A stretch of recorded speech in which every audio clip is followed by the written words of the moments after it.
மகாராஷ்டிராவைச் சேர்ந்த இளைஞர் விபத்தில் சிக்கி மாண்டுவிட்டதாக நம்பி குடும்பத்தினர் அவருக்கு இறுதி சடங்கை செய்ய ஆரம்பித்தனர்.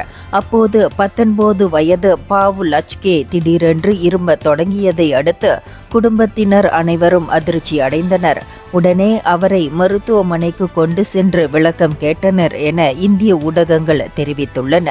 முதலில் மருத்துவர்கள் லச்கேவுக்கு பிழைக்க வாய்ப்பு இல்லை என்று உறுதியாக கூறியிருந்தனர். அதை நம்பி குடும்பத்தினர் இறுதி சடங்குக்கு ஏற்பாடு செய்தனர். நிலைமை இன்னும் மோசமாக இருக்கிறது, அவருக்கு சுவாச கருவி பொருத்தப்பட்டிருக்கிறது என கூறியதால் தான் இறுதி காரியம் செய்ய ஆரம்பித்தோம் என குடும்பத்தினர் மருத்துவர்களை கடுமையாக கண்டித்துள்ளனர். லச்கே இறந்துவிட்டதாக தவறாக அறிவித்தது இந்த விபரீதத்துக்கு காரணம் எனவும் அவர்கள் குறை கூறினர். இந்நிலையில் மருத்துவர்கள் அதிகாரப்பூர்வமாக அவர் இறந்துவிட்டார் என்ற செய்தியை அறிவிக்கவில்லை என்று மருத்துவமனையின் தரப்பு கூறியிருக்கிறது. இந்தியர்களின் இதய குரல் மக்களோசை.